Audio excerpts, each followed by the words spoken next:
La discapacidad es realmente un problema que se crea por la propia sociedad.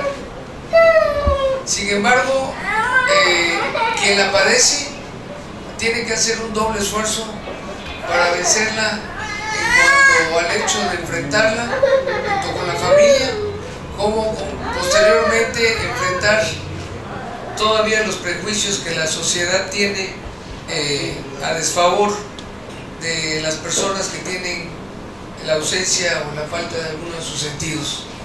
El niño hipacústico es un niño especial entre todas las discapacidades porque como decimos nosotros, es un niño que usted lo ve como un niño normal, pero en realidad la familia que tiene un niño hipacústico sabe la importancia que es el poder habilitarlos, el poder que ellos hablen, el poder que puedan cursar una escuela, el poder que puedan tener un trabajo, ¿sí?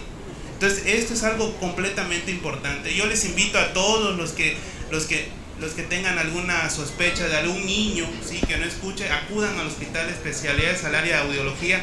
Todos los recién nacidos tienen derecho al tamiz auditivo de una manera gratuita. Contamos con los equipos y con el personal calificado para hacer las pruebas de tamiz auditivo. En el hospital de especialidades pueden ir todos los días a partir de las 7 de la mañana.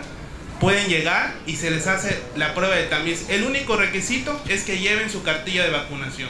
Es lo único. Nuevamente la recomendación a los papás.